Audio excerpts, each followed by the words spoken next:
What Jimmy didn't know was that Ralph was sick, a sickness of the mind. You see, Ralph was a homosexual. Turn the friggin' frogs gay! Do the break, do the break. What do you think tap water is? It's a gay bomb, baby. Straight white's not allowed. A man's anus is licked like this, like ice cream. They got stuff that'll whack your brain permanently. And then they eat the poo-poo. I'm sick of being social engineered. It's not funny! I'm doing okay. Everyone the realest go round my way. High definition like a Blu-ray. Picture my monster, call me Kanye. Now break it to the left, do the break, hey. Now break it to the right, do the break, hey. Now break it to the front, do the break, hey. Hello and welcome to the Gay Programming Podcast. As always, I am your host, the God Emperor of memes himself, Static Scum, and my beloved, much cuter co-host, Merlin. Hi. That was a great intro, bud. I'm really proud of you. They're You're really welcome. excited to finally meet you. Yeah. I guess they've already met you. If they're familiar with Static Scum videos. That's true. They've already seen you. I do exist. You're an active member in the Scum Gang franchise. Uh-huh. So yeah, this is the very first episode on Thanksgiving 2021. Is it 2021 still? Yeah. Okay. Yeah. So it's 2021 Thanksgiving, very first episode of the Gay Programming Podcast, the podcast dedicated to spreading the gay message and agenda across the borders and around the world to, ultimately make your kids gay. Wouldn't you say that? Wouldn't you agree? Pretty much. Mhm. Yeah. Overall, we're just two gay guys, two homos, two white homosexual men. Why is our skin color relevant? Because it's always relevant, Merlin. Fair enough. And yeah, we're just here to talk about our experiences, joke about other people's experiences, and bully the ever-living shit out of people we don't like. Yeah. Yeah. There it is, the gay bomb. I'm gonna give you the floor. Me the floor. You the floor to set the very first topic ever discussed on the Gay Programming Podcast, and you better not fuck it up. No pressure.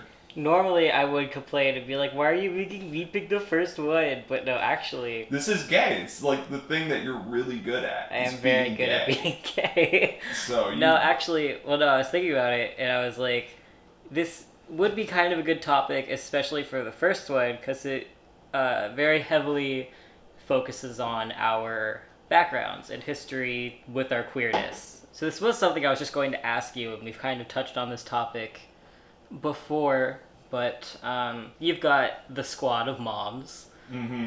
Yeah, for those who don't know, I have a massive army of mothers.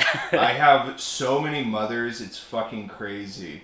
If you're really familiar with the 300 movie, and if you're gay and you are, then you're pretty much just a straight person, let's face it, get the fuck out of my podcast. But if you are familiar with that, which I am, then, just take that scene where you saw the Persians coming across the mountainside and it's just an army of people. That's me, but with moms. Yeah. So you've got the gay mom squad. Well, one of them isn't gay. Two of them are. Yes, okay. But yeah, so I feel like your experience in this is probably very different from my experience in this. So we've talked about gender and our backgrounds on, how we discovered that about ourselves, but I want to know, and not to out you or anything, but We're outing everybody on this podcast. I want to know, what it was like for you, discovering your bisexuality, how did that come about for you? Mm-hmm. And just kind of, give me the lore.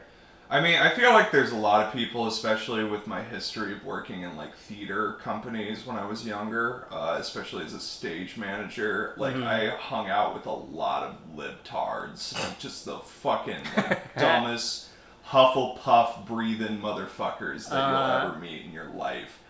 Good people, just very, they're gay, they're the right amount of gay, but they haven't read enough Marx. Yeah. So that's the kind of thing. So, and whenever I told any of them, especially the straight ones, that, oh, yeah, I have 2 moms. I was raised by 2 gay moms. And they're like, you must have such an interesting perspective on things. That's weird. And I'm like, yeah, man, I'm so interesting. But yeah, they always would like throw that out. Mm-hmm. And you know, I guess a lot of people might instinctually have some kind of, especially if they aren't used to having that, if they come from like typical like family with, you know, husband, wife, that kind of situation, which most people do. They're kind of curious about it. But honestly, to tell you the truth, my fucking backstory of being a gay raised by other gays was so refreshingly and unfortunately like not traumatizing whatsoever. Right. Like I didn't have any like, and I mean maybe that's why people would be like, oh God, that's so refreshing. I wish I had that instead of straight parents who like kicked me out or whatever. Right. But they, you know, like literally my experience of being gay was just like I went up to my parents and I said, oh, I think I'm gay, and the most they ever did was go, are you sure? Like, and then as soon as I said yeah, they went, oh, okay, that's fine. Uh-huh. Because again, they were gay, like who gives a shit? The Right. only thing they were more worried about is just making sure that, you know, as a, you know, I was a non-binary, or at least I didn't like recognize myself as non-binary at that point. And they just were really like concerned of like young gay boy getting harassed by other like older gay men who are like clearly, and you know, that's a very real thing. Mm-hmm. And unfortunately, their caution didn't stop that, but that's Well, yeah, no, I mean, like, because that's kind of, you know, there are big reasons to why I was very curious about your experience, particularly, obviously, just, you know, considering you are the person I am dating, I like to know things about you, but also, you know, from a societal standpoint, it's not like being raised in quote-unquote a gay household would have made any difference, but also, you know, I was just interested in seeing, like, you know, the coming out to your parents process. Like, that was, you know, I expected pretty much what you said. Just yeah, there wasn't even really much of a coming out, honestly. I mean, like I told them that, like, oh, I like guys, or I was bisexual, or whatever, but, like, yeah, there wasn't really, like, because I honestly, like, you know, just even as a kid, I never, until I got, like, a little bit older, and then I, you know, met other people who were very homophobic, like, I wasn't even really, like, acknowledging of that. Like, I knew it was around, like, I wasn't a stupid kid. My parents would tell me that, like, oh, yeah, like, I had problems when I was young. Like, you know, I wasn't, like, I was aware of that, but, like, I just, even until a certain point where I was older, I never experienced that. Like, up until, like, I was, like, maybe 6. Now, gender issues, that's a whole other fucking story. But, you know, as far as me being gay outside of any gender issues that I may have been having at that time, like, that was all fine. Yeah, for sure.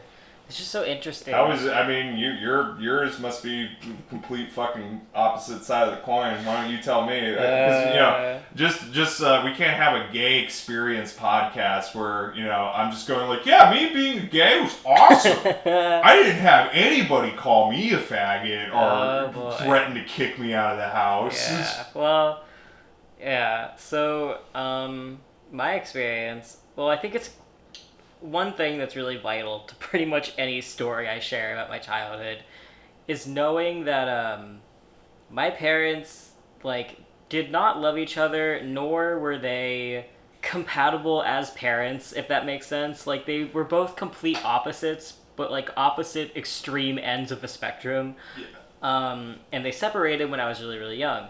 So I kind of had, like, this very strange double life, complete separate environment growing up, whether I was at my mom's or my dad's house.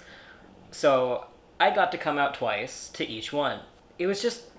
What an awesome thing, you know? I'm sure, because every time some gay kid comes out to their straight parents, they're like, man, I just wish I had one more time. Yeah. One more shot to do it all over again. Coming out as trans, like, that I had to do a long list number of times. But anyway, yeah, so in terms of sexuality specifically, honestly, I hardly even remember the process with my mom. I do remember her referring to me as a lesbian a lot when I was, like, Yeah, I do that to all my friends too. When I'm I just was- like, look at that lesbian over there. I was like 12, and like I would literally just be A 12-year-old. Your fucking mother's so stupid. not even that. No, like I would literally just have like female friends, and she'd like accuse me of like sleeping with all of them, and I was like, You slut. yeah, pretty much. So that was weird. And then like with my dad, I very distinctly remember coming out. We were driving. I remember we were in the parking lot of a Publix. We are not sponsored by Publix, but I mean, we can be. I don't Publix, want, I don't reach out. want to be. Publix, you can spot. He doesn't even own this podcast. I'm technically the showrunner. Damn. So yeah, hit me up. No, but like we were in a parking lot, and I was just rambling on about confusion. to my dad, and I was like, yeah, no, like I think I'm bisexual. I think I landed on that. I'm solid bisexual. Mm-hmm. And he just went, you're not bisexual. Just full stop. And I was just kind of like, oh. He followed it up with, when you're 12, you're your age, everyone thinks they're bisexual for a little amount of time. Like, really thinking you are genuinely bisexual. And I repeated that to my therapist, because I was like, oh yeah, my dad said this. And she looked at me and she just went, no, that's not everyone genuinely believes they're bisexual for like a long period of time. Like, questioning, that's one thing, that's perfectly normal, and everything's perfectly normal, but like, no, that does not mean you're not bisexual just because. That's right, people. If you're thinking that you're bisexual, that's wrong. You're actually gay. Because again, I'm sorry to Merlin to distract your point, but I do want to make this very special announcement, and we will make it repeatedly throughout this podcast, that straight people don't exist. That is not a real thing. It was created by the CIA to keep you complacent and keep the capitalistic system exactly how it is. Know your fucking masters and kill them properly. Keep going. But yeah, no, so I remember leaving the therapist appointment like, Dad, is there something you want to tell me? I'm gay. I also remember, I got a little older, and I decided I was trans. Because gender is a very long story for me, as I'm sure you can guess. Oh, well, this entire podcast is going to be a gender collage, an epic odyssey of understanding and contemplation and ultimately misery. So I was at a point where I had not come out to any family members, like, as anything outside of just being vaguely queer. And I went on this stretch of time where I only dated girls, because, I don't know, I just found it easier for me at the time, I guess. Yeah, chicks are easy. No. Not like guys. They're fucking like 5D chess to try and get in their pants. Chicks, they'll just fucking open it up like bingo. No, I literally, I don't know. I just think I found women easier to talk to. I'm the same way too, where I just like, and maybe that was because like most of my family was just like women, but like I also had a propensity where it was much easier for me to talk to women than it was with men. Yeah. And I think it might be just because of like, it's usually, most men are fucking Neanderthals, especially straight ones. Well, that's like, I kind of get that though, because that's like one thing, this is a complete unrelated tangent, but This is the home for unrelated tangents. The only thing I ask for is it to be gay. well, this is kind of gay. Good. So a few years ago, when I started really getting a more inclusive friend group, it was like the first time in my life where I was like, whoa, I have like a lot of guy friends. Like, I always had a few, but like this was the first time I think I ever had like more guy friends than female ones. And that's when like, you said you wanted to stop playing bingo. Start playing yourself some fucking 5D chess with the boys. No, but no, I was just kind of like, and I was like, but I don't know if we're like actually friends, because like I've never gotten that like verbal confirmation of like, oh yeah, we are friends. And my friend who I was telling this to was like, yeah, most cis guys especially don't do that. They don't just be like, hello, we are friends now.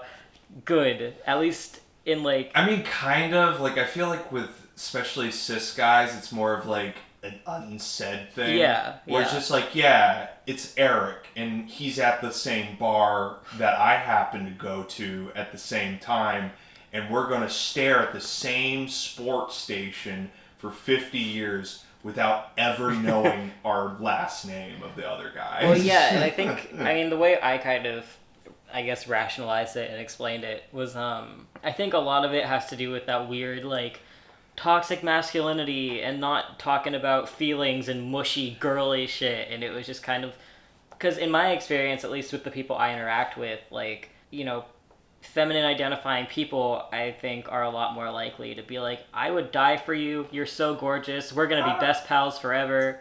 I will and say that's not like, it's not like there's no exceptions to that rule, obviously. I will say, though, that, like, I do think, especially, and maybe because I am a theater kid, so maybe I'm just an exception to this, but I do feel like overall, guys have tended, like, there's still Proud Boys out there who are obsessed with, like, going back to boomer mentality, masculinity. But overall, I think most guys are like, oh yeah, my bros, hanging out with my bros, I love my bros, bros before hoes, like all this like weird shit too. And that enters like weird fraternity bullshit too. But there are definitely, I think, guys who are just like way more comfortable with being like, dude, I love you, and like fucking hugging. Oh yeah, for sure. Like I'm not by any means saying like that's a girl thing, TM, but like. But it was. Right. It was, like, there was definitely, like, a time, like, back in the 50s, if you hugged another man, you were gay. Yeah. Like, you were a gay man, and possibly a pedophile. One never knows when the homosexual is about. He may appear normal, and it may be too late when you discover he is mentally ill. Right, yeah, so, I completely forgot what I was mentioning with all of this. That's fine. You know, that's the problem with us gays. We're, like, so busy thinking about dicks and jokes and being funny and beautiful that we forget about... Oh, I remember now. Okay. Yeah, so I don't know how it got to this, but I remember the original story. I was talking about family stuff, and yeah, so I dated women for a long time exclusively, and then I let a fucking cis guy slip through the cracks, and I dated this horrible little man. But it was Ben Shapiro. It was not. It was Ben Shapiro. Ben Shapiro's trans, and everyone knows that. I How saw dare you a call picture. him cis? I will leave a link to an Imgur file that I have of Merlin and Ben Shapiro dating. No joke, no cap. This is real. It's down there. No. Check it out. Anyway, yeah. So it was kind of like this weird buzz within, you know, my immediate family, of like my sister-in-law being like, ooh, did you hear? They're dating a dude now. And it was just like this, aha, they're finally straight again. And then I was just kind of sitting on the knowledge that I was trans, like, not really. You'd like to think that, wouldn't you? So I guess that was my experience in a nutshell of just like people not getting the congruence of it all. But while I'm rambling, I am going to share my coming out as trans experience for the first time. Please do, yeah. Well, the first time I ever came out to my mom as trans, I was not speaking to my father at the time. And so, like, I started questioning my gender, and I, like, got my first binder and everything when I was, like, 11. Maybe I started questioning even before then, but, like, 11 was when I was first, like, oh, there's a little queerness happening in this category. Alert, gay. Yeah. And so, like, I do remember, you know, when I first was really like, oh, I am transgender, no doubt about it, for realsies. Real this time. Yeah, I was 13, and so I remember sitting on the couch with my mom, and I like fucking, she's just watching like Real Housewives, like bullshit reality TV, and I'm like shaking and like mumbling, and I'm like, Mom, there's something I gotta tell you, and she wasn't even like looking up from her phone, and she was like, what? And I was just going on this very intense, heartfelt, like, I think I was always supposed to be a man. And she's like scrolling through like the Daily Wire feed. yeah. And I don't think she even really responded other than just being like, okay, whatever you want to do, that's fine. It doesn't matter. That's what life is all about. It's just living and figuring yourself out. And then I was like, huh, cool. And so we're in silence for 3 minutes. And then she goes, oh, you ready to go get groceries? And I was like, yeah. And she stands up and goes, okay, let's go, girly. Oh, man, like, the thing is, like, your mom would be such a great Seinfeld character in a woke Seinfeld remake where Jerry Seinfeld is a beautiful trans woman.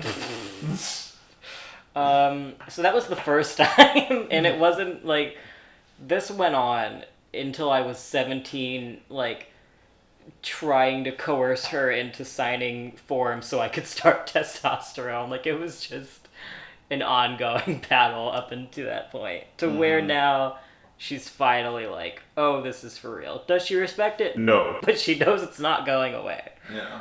Well, like, what to you is, like, the road map, I guess, of you, like, actually coming to the terms of, you know, getting to that point of being like, oh, I'm a man trapped in a woman's body, or whatever, you know, alteration of that word was. Like, what was your aha moment that made you go, like, we're getting to the point where I need to go get surgery? Like, This is, like, the big time. Well, yeah, it's kind of interesting, because I think, you know, and I've definitely told you some of these stories before, but as you know, I love repeating myself, so... Of course. Well, you're in the greatest medium of all time to repeat yourself. The great, wonderful podcast medium. But yeah, you know, it's really interesting because I think for me it was surprisingly prolonged and subtle, but also extremely, like, sudden. Well, it's fast. I mean, like, definitely, as for someone your age to get to this point in your life and your transition is, like, pretty incredible. Most people don't even start the process until probably, like, you know, maybe they're, like, around my age if they're lucky, honestly. Well, yeah, so what's really funny is I have a very, like, core childhood memory. And interpret this one however you want. I'm just going to tell you the story. So I was very young, like, before school age, I think. And I had, you know, I went to this childcare run by this super sweet, awesome woman. I think her name was Miss Jill. But anyway, she had a bunch of dress-up stuff. And I remember, as a little kid, like, I would get just stuff I thought was really cool. Like, I remember one of them, I had, like, a yellow raincoat that I would put on, and, like, these toy binoculars, I'd wear them around my neck. Just, like, stuff I thought was neat. And one of the adults there was like, oh, what are you dressing up as? I looked them dead in the eye and said, a boy girl. Oh, that's really sweet. I don't know where I got that, because, you know, like, I definitely didn't grow up in a queer-friendly household, so I don't know how that manifested in me at such a young age, but it sure did.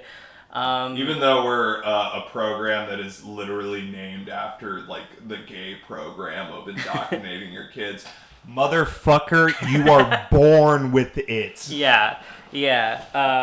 So there was that, which, you know, obviously shows some kind of something very early on, but I think the biggest moment for me, other than just being kind of like, yeah, I think it's funny when I take a selfie from, like, the shoulders up and someone thinks I'm a dude.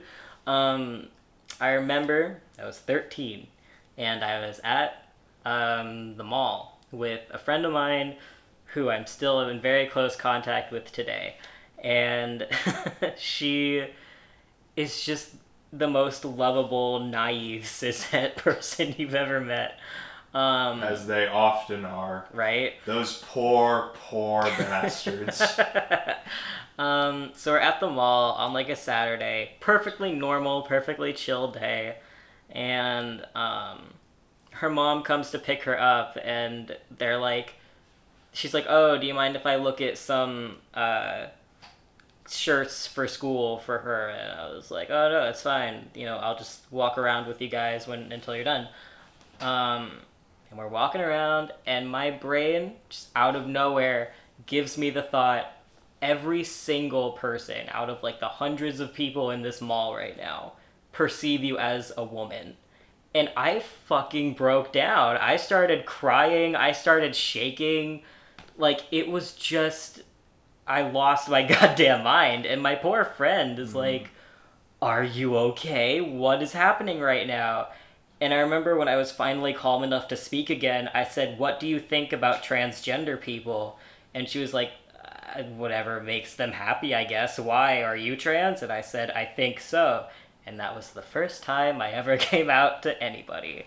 Yeah, but do you think that, like, visceral reaction of, like, was basically that you had a moment of realization that everybody was giving you a perception of what they thought you were that was incorrect? Yeah. And that you had no power. Yeah. And that other than, like, you know, other than the process of being like, okay, I gotta chop these boys off, and I gotta start walking like a man and start dressing like a man. Right. Well, yeah, because another really interesting thing about it was, due to just the lovely lack of representation for, like, trans healthcare specifically, there was a long time... Which is that non-existent. Right. That thing is like a fictitious unicorn you just described in America. Well, yeah, and there was a long time. I don't know how much it lasted after that moment, because I think I started looking into shit then. Mm-hmm. But I do remember there was during times that I was kind of more... like, internally questioning my gender. I did not know that hormone therapy was even a thing for trans people. Oh, no, most people don't. Like, I had no fucking idea. I think I honestly, when someone described it to me when I was probably, like, 6, I honestly thought they were, like, telling me, like, a cartoon.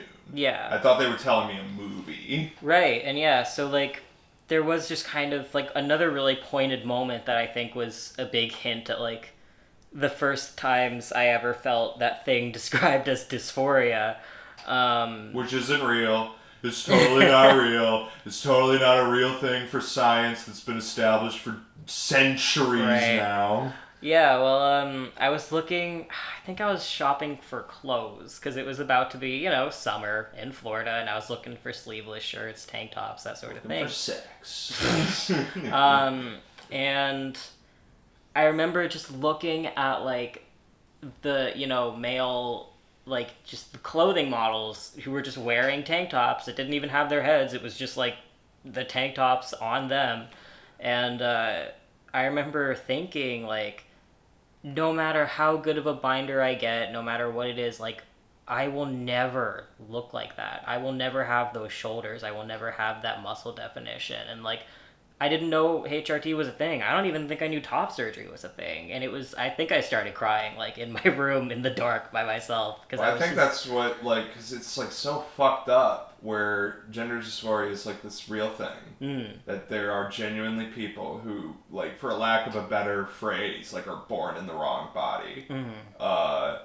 And they literally are taught because of a society that's just so ignorant of that, whether it was intentional ignorance or straight up like an evil motherfucker in a room just going like, I want them all dead because they're so beautiful, like a Ben Shapiro going like, yeah, I can't have them so they're all gonna die. Like if that fucker through ignorance, like basically those people who genuinely have like a condition, a mental disorder or like medical condition, whatever you want to say. And there are means, genuine, established medical means to help that person live a life that isn't filled with misery and constant dread and all that shit. Right. That is a big reason whenever you look at suicide rates compared to every other demographic imaginable without any fucking like debate. Trans community. Yeah. Number one in high amount of suicide rates because I think a lot of people genuinely just go like, oh, I'm always going to be miserable, so what's the fucking point? Yeah. And it's just even weirder and more difficult when like when you just put like very general, vague, like cosmetic beauty standards mixed into that as well. Because it's like, I don't know, it's just, this is again a whole separate tangent, but well, I think we're kind of entering like the phase of like gender abolitionism, Yeah. like in its whole, where like ultimately you shouldn't even like feel necessary to like, you know, get the proper makeup so you can be the proper beautiful woman that you want to be inside. It should be more like, you've always been a woman. Yeah. Or you've just always been a person. You're whatever the fuck you want to be. Right. Like, there's never been a moment where we're judging you over that. Yeah, and I love or like... something that you have no fucking control over. Yeah, and I love, you know, I love people saying, like, you know, I've seen trans people,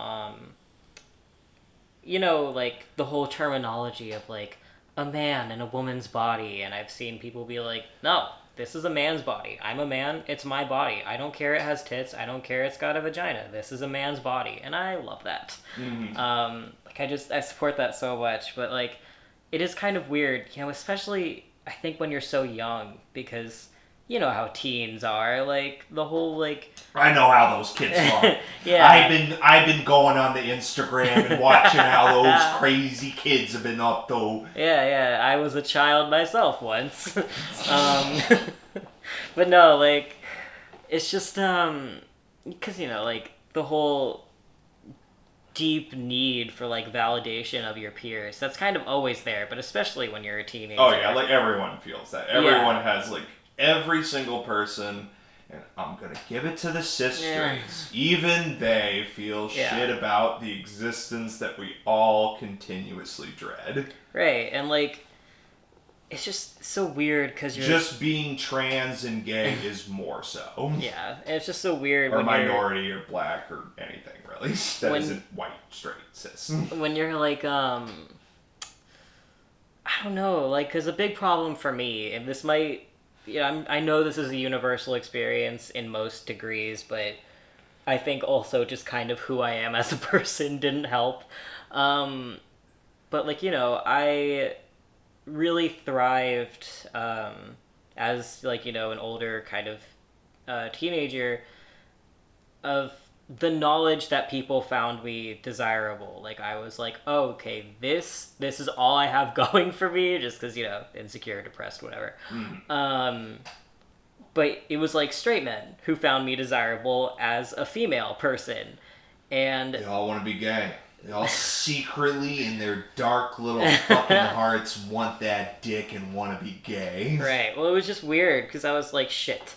So... I have the options of being a hot woman, but miserable, trying to be a hot man and failing, and also being miserable, because, like, especially for me, like, I know this is not the case for every trans man, and trust me, I am jealous of y'all who don't have this, but, like, you know, for me, like, I feel, at least in the, like, hyper conventional, normal, like, beauty standards for a cis guy, I am never, like... If I'm on... Shut the fuck up. Oh my god. You always, like, okay, I'm sorry. I know you're entering this whole thing and I want to respect and hear everything you have to say.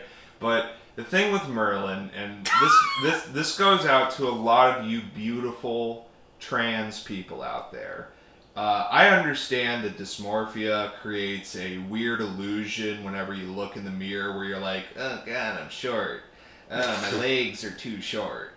My face is ugly. Like, you know, hey man, I go through it, everyone goes through it, but, like, it's so fucked up that you have to feel that way, especially you, Merlin, but especially all you other fuckers out there, because you're, like, let's be real. Look at any straight woman, man, cis, just look at them. Just look at them. I know there's so many of them. You just look out in the fucking streets, there's so many of them. Are they hotter than you? Fuck no! They're, like, so not! You're fucking 9, 10. Easy. Every single one of you. Fucking every single one of you. 9, 10. Easy. All the rest of these fucks. Easy 2s. And you need to realize that. Continue with your sad, tragic story, but you need to know that you're beautiful, and you need to stop all this shit where you're like, I will never be a good-looking man. You are a good-looking man. No. Listen to what I'm saying. So... No. Well, thank you for that. But what I was referring to... And I guess you're right. I should not... You know, like, I should lead by example and not shit on myself. However, what I was mainly referring to was just, again, that kind of, like... idea that just, like, oh, the perfect man is tall and has thick facial and body hair and big PP and just, like, all of that bullshit that, like, even if I'm like, oh, I'm perfectly attractive the way I am, and I am perfectly a man the way I am, but, I'm never going to be that look. You know what I mean? And when that is just kind of the pushed beauty standard for men, it's just very, like, double not great. I don't know. Yeah, and I understand what you're saying. I get... I mean, this was more something I felt when I was younger and actually kind of cared, and now I'm just like, I look the way I do, and unfortunately, it's here to stay, so that's fine. But that's not the case.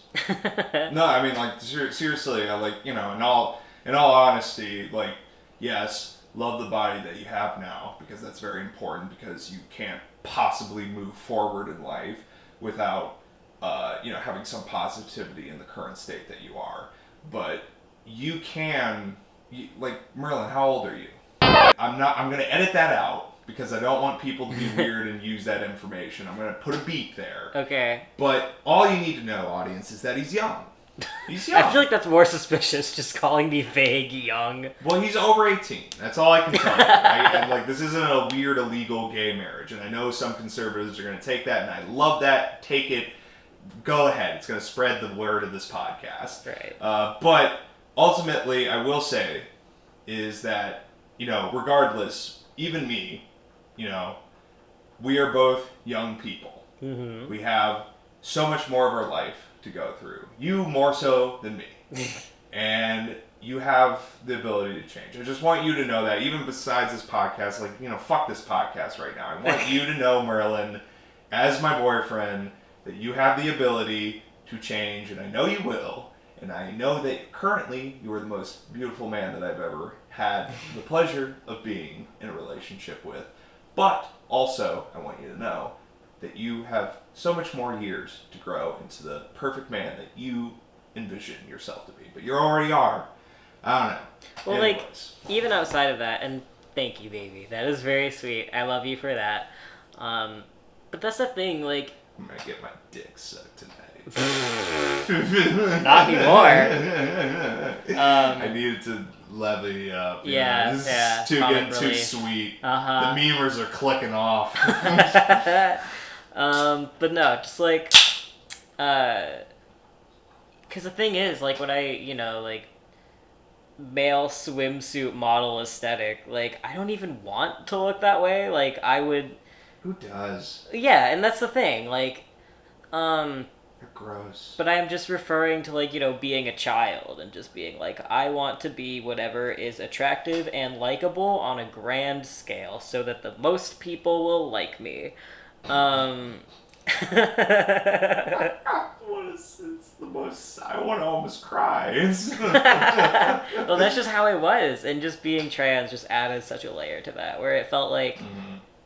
I don't know, I guess I felt like I was working against myself because I was like, I already have the makings of, like, an attractive young woman. I've got it all right here. The stupid young people. I had it all right there in front of me, and I had to throw it away. I did.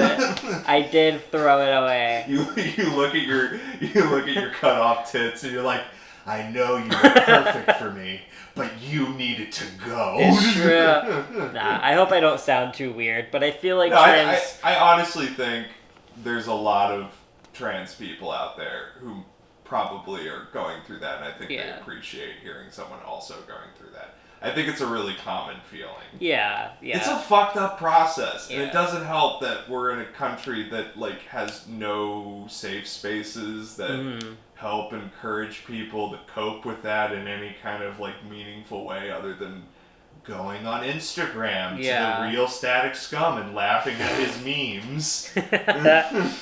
Yeah, it's just so much. And there's, like, the whole other side to it is, like, the weird fetishized expectations of trans people specifically. Oh my god, it's so crazy. So it's like not even. It's like insane how there are people out there who like consider cross-dressing and being trans the same. Yeah. What you just said is one of the most insanely idiotic things I have ever heard. What the fuck? Yeah, and just so it's just weird because you're like, okay, I've got the cisgender female like beauty standards, I've got cisgender male beauty standards, and I've got like the weird this is what I want trans people to look like beauty standards, and they're all three different things, and you're like trying to simultaneously live up to all of them, and you're also like 14. It's just it's a problem. Yeah, like the entire world is against you at 14. Yeah. Oh man, was there any you want to like pick another topic? Another topic. Yeah, like was there any other? Well, you want me to pull one from one on my phone? Well, I was going to actually say, I know we're kind of, we our transness is very different. Mm-hmm. But what is your, because, I just rambled for God knows how long about beauty standards and wanting to be I liked. some jokes. That's, that's well, how no, the but I show mean, like, goes. I want to know, when you were growing up and, like, with your transness, like, Mm-hmm. what because I don't even want to say, did you ever feel any pressures? Of course you did, but like what kind of pressures, if you're comfortable sharing? Yeah, no, I absolutely am. Because I'm just a narcissist who loves talking about myself and wanting people to comment, going like, so brave, so bold, reminds me of myself. But I'm better than you, just remember that. I think my major thing, and this is like my major problem with life, I think how I'll start with this, very oddly enough, is what like a theater teacher told me. Mm-hmm.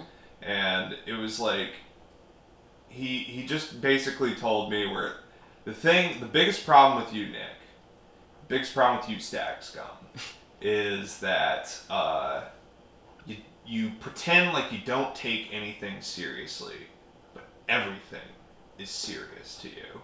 Everything's important. I can agree with that. Yeah, and like, and I do that, and comedy is my way of, separating myself from the moments that genuinely make me want to cry. Because if I didn't laugh, I would always be crying, so that's why I'm always laughing. And I think a big problem, especially with me being non-binary, has always comes from like, it's like the threat of like co-option. Because there's like a lot of people out there who will genuinely look at people like me, who are like masculine appearing people. Like there's not really any part of me that's like currently trying to appear feminine or anything like that. I'm pretty firmly in a masculine appearing white guy position. But I identify myself as non-binary, and people sometimes will listen to that and like their fucking eyes will pop out and they'll be like, co-option. Yeah. Like they are not real trans, they're just trying to earn good boy brownie points. And like that was like something that I always kind of feared deep down in myself.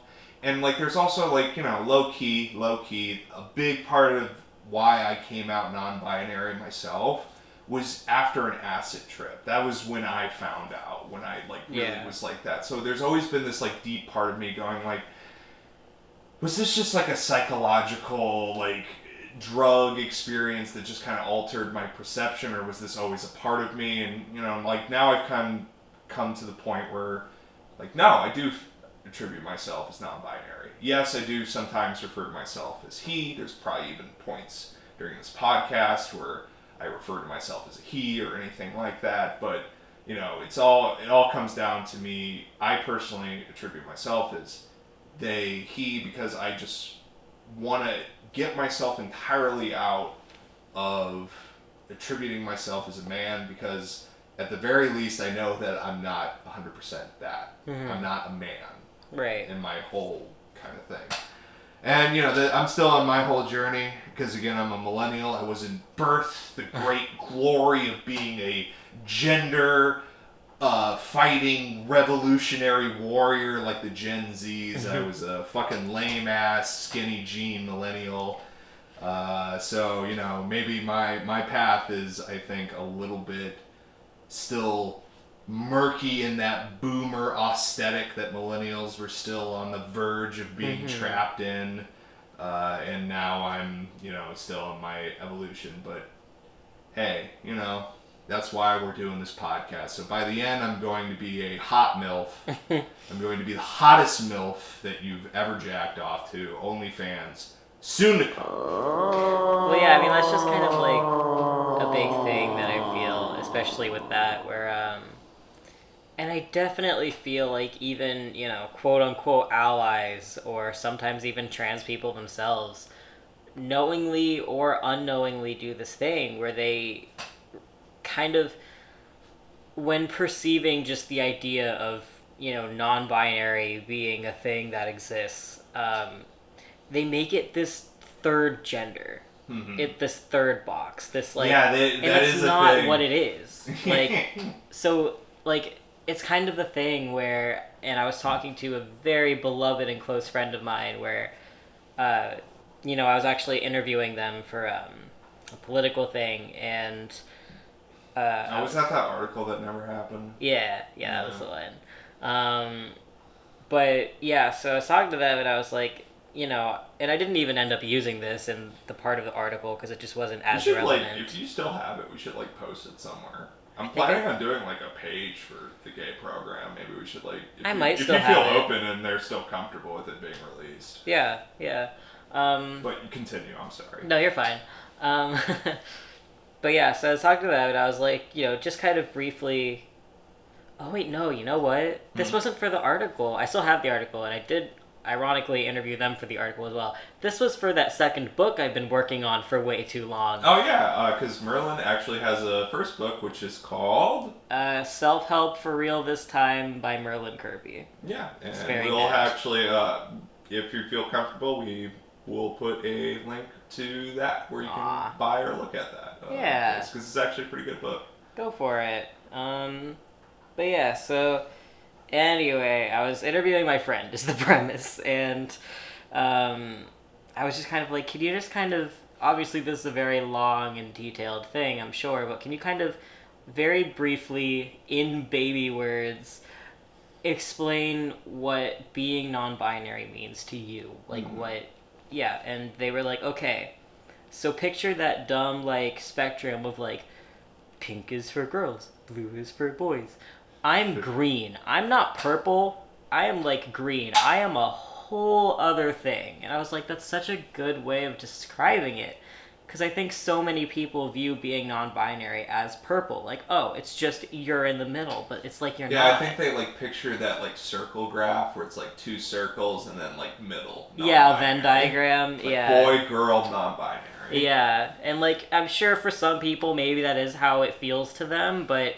I guess. I don't. As someone who's actually non-binary, I don't. I agree with your friend who's I'm green. Yeah, and it's just... I think that's just a very, counter... the purple thing is just a very counterintuitive interpretation of what being non-binary or, gender non-conforming even, that's just not how it is. It's not oh, this is gender light. It's not gender. I don't know. As someone who's not even remotely non-binary, that's my feelings on the topic. Yeah, no, I mean, it's definitely just, it's a weird territory, being non-binary. Because it's, it is genuinely something that is... probably could only have been birthed at this point in time, I feel like. Well, I mean, is at least there much... I'm pretty ignorant, honestly, of, non-binary history, so... Well, if you mean in American history, because when it comes to other cultures, it may not be called non-binary specifically, but, oh, yeah, the whole idea of, male, female, that's it in terms of gender, is, a very, colonial, white idea. in fact, you know, you could Well, I almost... definitely knew that about, like, gender norms, especially with, like, man being powerful. Well, there was that, but yeah, no, like, even that as a whole, like, you know, obviously, I am a very white person, so I don't want to, you know... Irish motherfucker. I don't want to, like, butcher the explanation of anything, and, you know, I also just don't want to speak over people who are more qualified to speak on this, but, like, I know in a lot of Native American cultures and different, just different cultures throughout history, like, there's so many genders. So many. There's so many to I know, choose there's from. all Gotta the genders. catch them all. Yeah. I can't remember who did it. Maybe it was just all of them. But I remember there was, like, one conservative shitbag. It might have been Steven Crowder, who, like, that was, like, his big joke. Was that, like, oh, there's so many genders, it's like Pokemon, gotta catch them all. I think I saw that somewhere, yeah.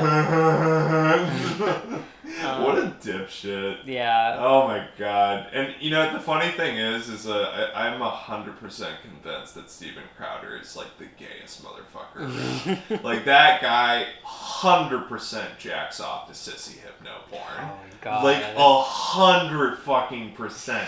It is unimaginable. If he doesn't, I will be straight. I will be straight if he doesn't. If we go through an unfiltered history search of Steven Crowder, we do not find some sissy hypno porn in that search history. Amongst, like, black people bad ratio. Oh my god. But yeah, no, like, definitely... It's definitely another weird layer to it, because I was just thinking about... Sometimes I almost find myself, like, I don't know, I identify, I guess, as FTM, but, like, just because I use very strictly he, him pronouns and, like, male titles and whatnot, I am very... The idea of being, like, I'm totally fine with being joked about, like, my friends calling me a twink and, like, calling me girly and whatever. Like, it's not a problem to me. As long as they're viewing me as a girly male person, that's fine. But, like, sometimes I almost kind of find myself wishing I did identify more strictly as non-binary, just because, and I know non-binary comes with its own, Trips and hazards. yeah, and its own, like, oh, if you're non-binary, you have to look perfectly androgynous all the time, and, like, that whole shit. Yeah, you can never look like a man or a woman if non-binary. Yeah, and then, like, but I do remember there are some times, especially one moment, again, with my beloved mother, I was going out for a night on the town with a couple of my buddies, and I wore a wonderful outfit of this cute little lace dress and a denim jacket over it. And I was, just feeling myself. I looked good, whatever, who cares. And my mom sees me, and her jaw drops to the floor. Like, she wasn't angry, she wasn't anything like that. She was just so genuinely perplexed. And she looks at me and goes, "What are you wearing?" And I was like, "A dress." And she was like, "I thought you wanted to be a boy." And she was looking at me like 2 years on testosterone, 1 year post-op, like, "I thought you wanted to be a boy," just because I was wearing a dress. Like, it's almost like it was against her plans. Like, she's like, I was working so hard on you being boy. Yeah. And now you girl. Yeah. And I can't understand. Mm-hmm. Yeah, no, literally, and I was... This ruins the whole party. I remember looking at her and just being like, so if a man wears a dress, what do you think happens? He catches on fire? Like, what? No, he becomes instantly more fuckable. Damn right. Fucking facts, bros. So yeah, I mean, my point in that, though, is I guess... Sometimes I kind of wish that, like... Because I think there's kind of a pro and a con to, like, being binary trans in the way that it is... by a very thin margin in most groups, a little more acceptable than being non-binary, because I think people are, or at least maybe not acceptable, but like understandable. But if you're non-binary, people are just kind of like, oh, that's fucking weird. I don't get it. So part of me...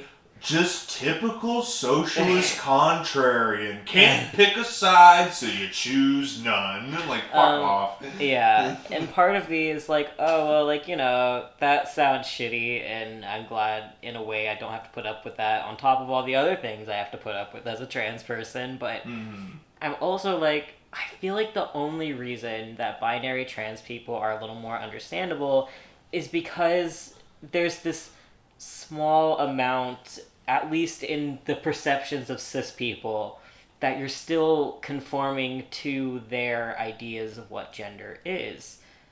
And I'm like, that's kind of counterintuitive, though. Because, like, I don't know, like, gender shouldn't be that, if that makes any kind of sense. Yeah, I think it does.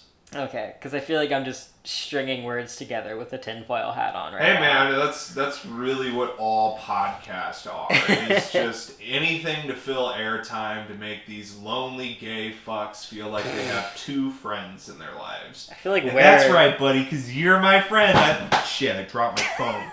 But I love you, buddy, because I'm happy to be with you. You, not my boyfriend. You. I feel like we're the lonely gays wanting to find friends to just listen to us talk. Merlin. Merlin, Yes. the internet is a very fragile beast. You have to always come at it like Pitbull. You have to come at it like Mr. 305, Mr. Worldwide, where he is the best guy in the fucking room. And we are better than fucking Pitbull. Because we're gay Pitbull. That's what this podcast is. Gay Mr. 305. And we're taking over the world, motherfucker.